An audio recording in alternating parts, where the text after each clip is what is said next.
The morning rush poured through the glass doors of Renwick Financial's headquarters. Heels clicking, ties swinging, fingers tapping screens.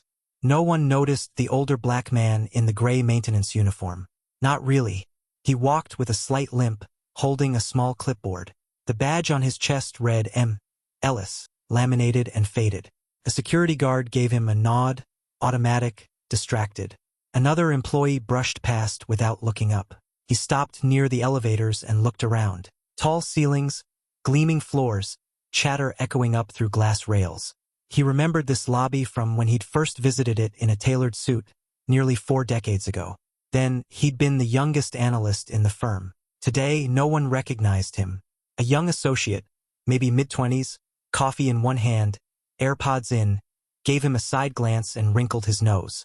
Sir? You shouldn't be standing here. Janitorial team starts at 6. You're probably with facilities, right? They usually come in back. The man smiled softly. Didn't move. Didn't answer. Another man stepped off the elevator. Asian, maybe late 30s, in an expensive blue suit. He noticed the older man too, but said nothing. Just eyed the clipboard like it didn't belong in this lobby. Then turned to the associate and muttered, "If someone's lost, don't just stand there. Escort them out. This is the executive floor." The young associate nodded and walked up to him again. "Sir, I can show you to the back office. Cleaning crew usually logs in there." The man raised his eyebrows slightly. His voice was quiet but steady. "I'm right where I need to be." And that's when the elevator doors behind him opened again, and everything began to change. The elevator chimed behind him. A few senior staff stepped out, mid-conversation, not noticing the small scene forming. The young associate shifted uncomfortably. "Look, I'm just trying to help," he said, his voice lower now, tinged with impatience. "This floor is restricted to executives and board members." The older man gave a small nod, as if the statement interested him. "I know." The associate frowned, unsure how to respond. Then the man in the expensive blue suit stepped closer. "Okay, enough of this. Let's not turn this into something it isn't." He turned to the older man. "What's your name again? You're with maintenance, right?" The badge still read M. Ellis.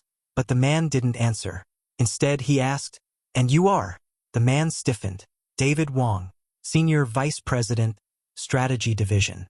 Another pause. The old man's eyes held still. "Good to meet you." Wong glanced at the associate, then back at the older man. "Security's going to have to get involved if you don't move along. You can't just wander up here." It wasn't said with cruelty, just certainty. A certainty built from years of no one challenging the order of things. And then someone else joined the moment. A woman in a navy pantsuit, early 40s, walked out of the elevator holding a leather folder. She saw the group, blinked, and froze. Her eyes moved to the older man. Recognition flashed across her face. She didn't speak right away, just watched. David Wong finally turned to her. "Kara, do you know who this is?" She opened her mouth, hesitated, then stepped forward. "Yes," she said. "That's Mr. Ellis." Wong looked confused. "From?" Her voice was clear now. "That's Marshall Ellis.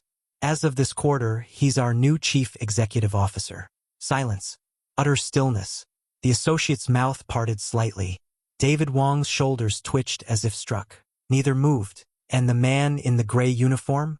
He didn't gloat, didn't smile. He just said, "I asked to be let in through the back. They said I should come through the front." Then he walked toward the conference room without another word. Inside the 18th floor conference room, the city sprawled behind floor-to-ceiling windows, morning light cutting sharp angles across polished tables and leather chairs.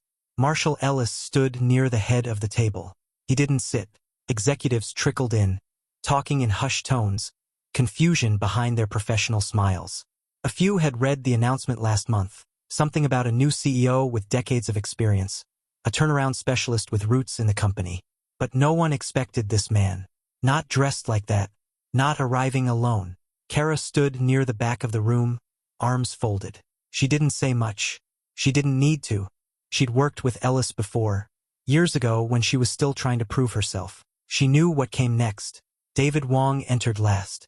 His steps were slower now, measured. He didn't take his usual seat. Ellis waited for the room to quiet, then looked up. "No PowerPoint," he said simply. "No welcome speech. A few chuckles, forced and polite. I came in early this morning, he continued. Through the front. No driver. No suit. Just a clipboard and a name badge. He scanned their faces. Some of you saw me. Someone cleared their throat. You didn't know who I was, and that's fine. I wasn't looking for red carpet treatment. He paused. But I watched how you treated the man you thought I was. The room went still again. No one looked directly at him. Ellis set the clipboard down on the table. It was empty. Just a prop. I've led teams, rebuilt divisions, navigated layoffs and growth years. I know the numbers matter. He leaned in slightly. But culture's what makes or breaks an organization. And culture isn't what you write in a mission statement. It's how you act when you think no one important is watching. No one spoke. Wong shifted in his chair, his eyes on the table now. Ellis straightened. We have work to do. After the meeting, people left the room slower than usual. Some offered polite nods as they passed Ellis. Others kept their heads down. The usual post-meeting chatter was missing. Only the sound of shoes on tile and the occasional throat clear. David Wong lingered at the far end of the hallway, talking to no one. Kara walked past him without speaking. Ellis stayed behind, still standing. His hands rested on the back of a chair, body relaxed, but his presence filled the room like tension before a storm. He didn't appear angry, just very, very clear. One by one, staff drifted away. Kara returned first. May I speak to you a moment? She asked. He nodded, motioned to the chair beside him. She sat, exhaled. Some of them will adjust. Some won't. Ellis nodded. That's how it always is. She glanced toward the door. Wong didn't mean it personally. Ellis didn't blink. That's the problem. Kara paused, then gave a short nod. I'm glad you're here, she said quietly. He gave a small smile. You always said I'd come back one day. Yeah, she said. But I didn't think it would be like this. He looked out the window again. The city pulsed below. Neither did I, he said. In another part of the building, the young associate, his badge read Ryan J., was sitting stiffly in a cubicle, staring at his screen but not typing. A colleague walked by, nudged him. You okay? Ryan nodded, not looking up. I think I just told the CEO to leave the floor. His voice was flat, embarrassed, distant. The colleague whistled low. Rough. Ryan didn't respond. He just stared at the cursor blinking on a blank document. At 3:17 p.m. There was a knock on the open door of Ellis's new office. It wasn't finished yet. Still bare walls. A loner desk. A chair that squeaked when he leaned back. He liked it that way. It let people speak without the weight of formality. David Wong stood in the doorway. No clipboard. No coffee cup. Just him. Ellis didn't wave him in. Just looked up, waiting. Wong cleared his throat. I wasn't expecting. He stopped. Tried again. That wasn't how I would have acted if I'd known who you were. Ellis leaned back slightly. But you didn't know. Wong nodded. I didn't. He looked like he wanted to apologize, but the words never fully formed. Instead, he offered something closer to discomfort than remorse. I've worked here 15 years, he said. I know the company. I've seen turnover, seen people come and go. Never thought I'd misread a moment that badly. Ellis watched him. You read the moment exactly how you were taught to. Wong looked up, surprised. This place has had one kind of leadership for a long time, Ellis continued. Everyone here has learned how to look at someone and decide if they matter. Wong flinched slightly, but didn't argue. I don't need an apology, Ellis said after a pause. But I do need to know if you're ready to help me change that. There was a long silence. Wong nodded, slowly. I am. Ellis looked at him for a moment longer, then gave one nod in return. Then let's start tomorrow, he said. Not with a reorg, with a listening session. Wong raised an eyebrow. Bring your team, Ellis said. And don't tell them who I was this morning. Let them come in cold. Wong hesitated. You're going to let them? Watch, Ellis said simply. Just watch. Wong left quietly. Ellis turned back to his computer. The office was still mostly empty, but the real shift had already begun.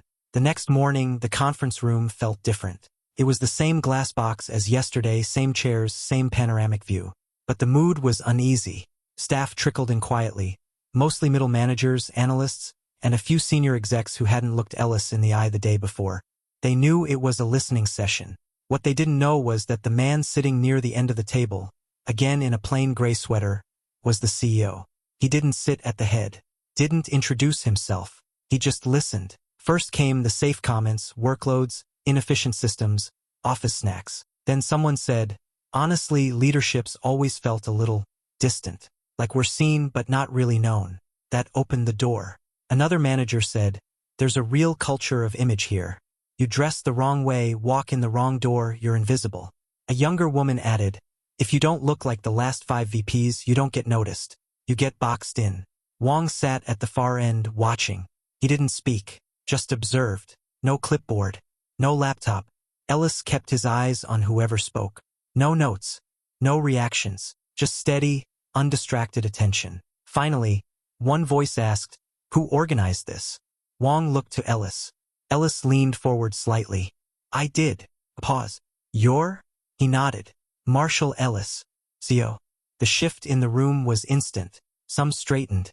Others dropped their eyes. One woman put a hand over her mouth. I didn't want your polished version, Ellis said, calm. I wanted the truth. No one said anything. I got mine yesterday, he added. Now I wanted yours. Then he stood up, no ceremony, no speech. I'll be doing more of these. But not from behind a podium. Not through filtered updates. You'll see me. I'll see you. He walked out before anyone could reply. The door shut softly behind him. Inside, the team sat in stunned silence. Some uncomfortable, some impressed, all thinking. For the first time in a long while, they felt seen. Word moved fast, but not through emails or memos. It traveled in glances by the elevators, whispers in break rooms, fragments over Slack. He was the janitor yesterday. He listened, didn't even flinch. Did you know he started here back in the 80s? By midweek, Ellis was no longer invisible, but he wasn't fully understood either. People began noticing small things. He always used the service elevator. The one by the back stairs. No keycard required. Maintenance staff used it. Mailroom. Catering. The CFO, when told, shook his head. He has a private elevator. He knows, Kara said. One afternoon, Ellis got in just as the door was closing. A junior analyst, Samir, was already inside, holding a box of documents. Samir looked startled, stepped aside quickly. Didn't expect company, he muttered. Neither did I, Ellis replied evenly. They rode up in silence. At the 12th floor, Samir made a move to exit but paused. Sir, I saw how they treated you on Monday. I didn't say anything. I should have. Ellis met his eyes. It wasn't your job to fix the room. Samir looked down. Still, Ellis nodded once. Next time you speak, doesn't have to be loud, just clear. Samir blinked, then nodded. The doors opened.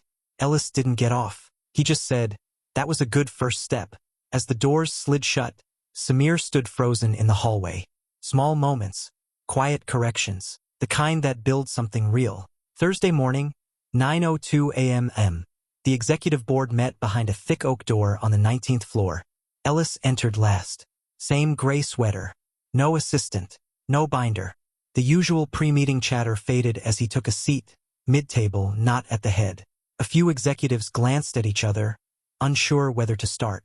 One cleared his throat. We had agenda items prepared for your approval. Mr. Ellis, budget revisions, Q3 hiring plans. Ellis raised a hand. Not rudely, just enough to pause the room. We'll get to that. He looked around. Before I sign off on anything, I want to know how this room thinks. No one moved. How do you define leadership here? He asked. A woman to his right, VP of Operations, spoke first.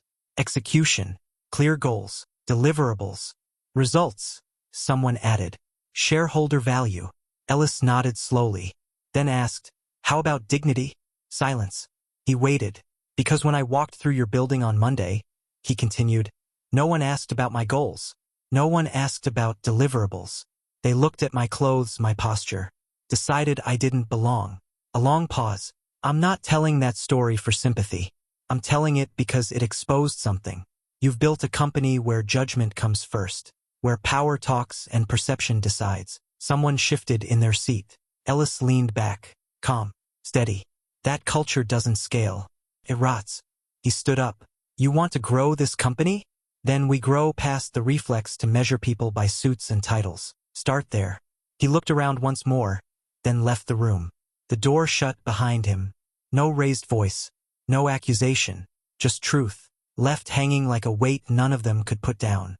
That afternoon, Ellis stopped at the front desk on his way out. Same path he took on Monday. Only now everyone recognized him. Jared, the security guard who'd nodded at him without really looking 3 days ago, straightened as Ellis approached. "Mr. Ellis," he said quickly, almost too quickly. "Good afternoon, sir." Ellis didn't rush the moment. He stopped, glanced at Jared's name badge, then held out a hand. "Marshall," he said. Jared hesitated before shaking it. "Of course, Marshall." There was an awkward beat. Jared tried to smile. "I didn't realize back on Monday. I should've." "You did your job," Ellis said quietly. "You were polite. That's more than some gave me." Jared's eyes flicked toward the elevator, toward memory. "I remember the look some folks gave you. I wanted to say something. Why didn't you?" Jared hesitated. "Didn't think it was my place." Ellis nodded slowly. "It always is." Jared swallowed. "You see people walk through here all day long," Ellis added. "You see who gets second glances, who gets ignored. Don't let that teach you the wrong thing." Jared nodded. "Understood." Ellis turned to leave, then paused. "Also," he said, "have the cleaning staff been invited to the upcoming all-hands meeting?" "I don't think so, sir. Those meetings usually just go to salaried employees." "Fix that." And with that, he walked out the front door, same as Monday. Only this time, every eye followed him. Not because he demanded it, but because the ones who looked past him the first time were finally seeing him clearly. The auditorium wasn't built for moments like this. It was made for product launches and quarterly hype sessions. Polished lighting, music cues, rows of branded swag. But today, the swag sat untouched. Over 400 employees, engineers, assistants, senior directors, cleaning crews, cafeteria workers, filed in slowly. Some in button-downs, some in branded hoodies, some in custodial uniforms. Ellis walked on stage with no music. No slides behind him. Just a microphone and a plain stool he didn't use. He waited until the room settled. "Some of you have been here 10 years. Others 10 days, he began. "But nearly all of you walk into this building wondering if who you are is enough." He scanned the room, found faces from every floor. "On Monday, I walked through these doors looking like someone you don't usually notice. And that was the point. No gasps this time. Everyone had heard by now. I did it because I needed to see who we are when we're not performing. I saw professionalism, kindness, and I saw judgment, quick and unspoken. That part we'll deal with." A silence hung over the room. Not uncomfortable, just heavy. "I'm not here to shame anyone," he continued. "I'm here to shift something." He turned slightly, eyes landing on the cleaning staff near the back. "When you walk past a colleague because they don't look like someone who can help your career, you miss the point. You miss people. And companies don't grow when they miss people."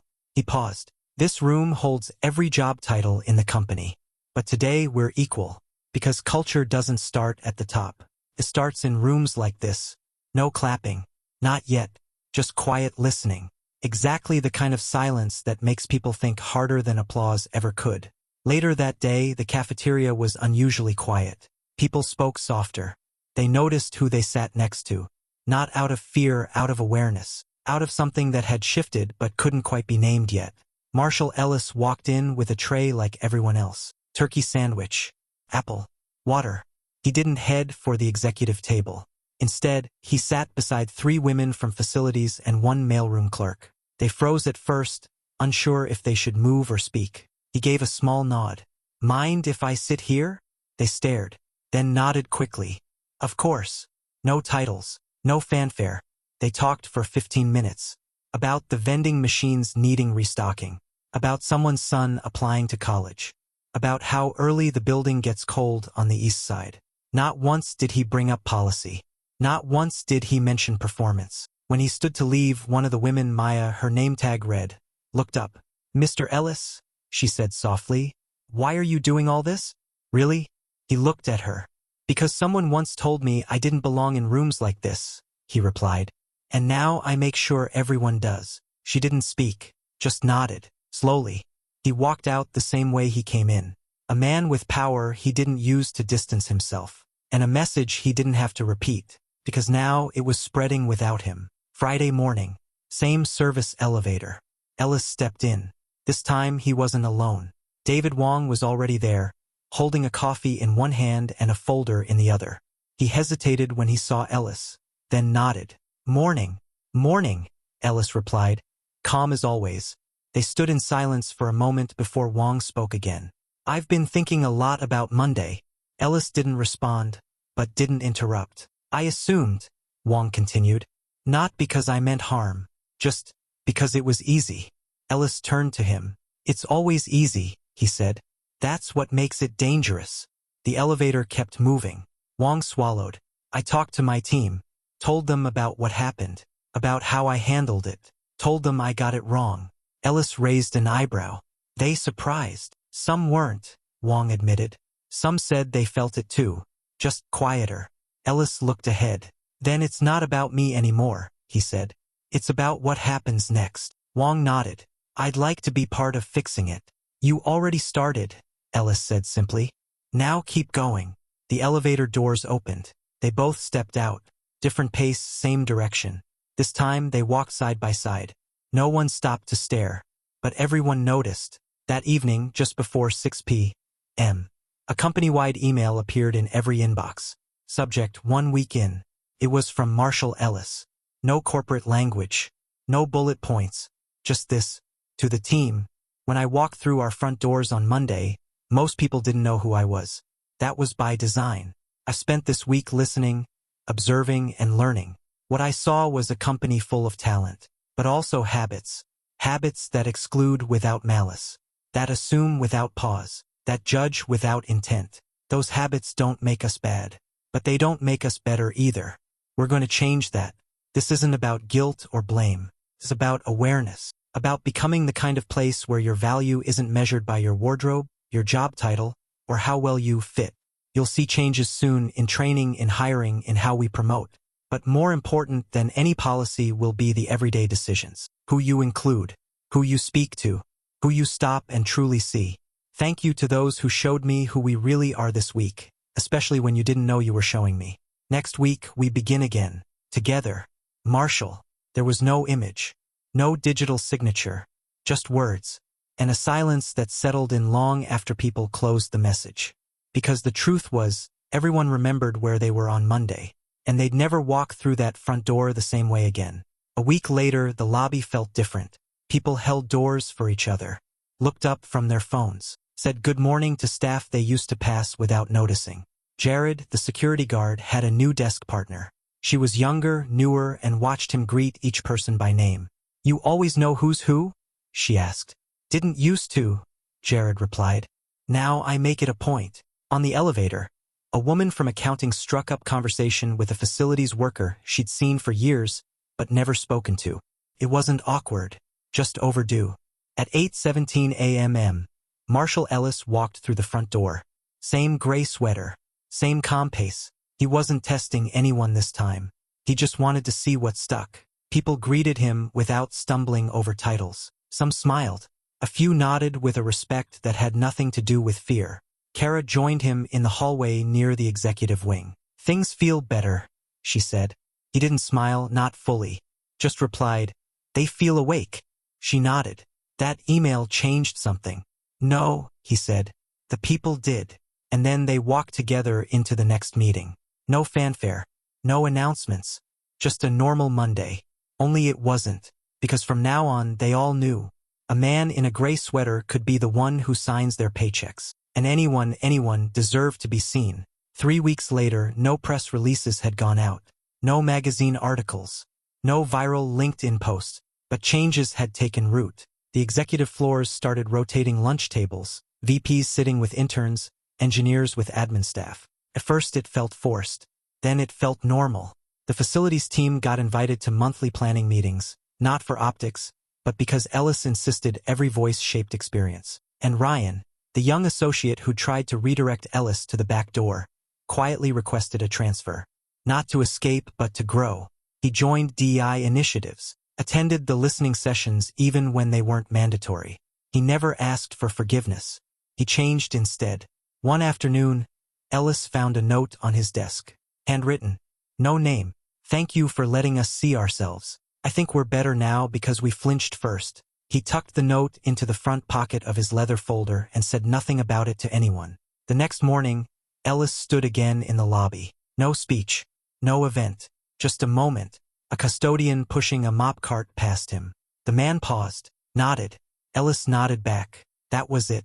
No applause, no spotlight, just mutual recognition that the work wasn't finished, but it had finally begun.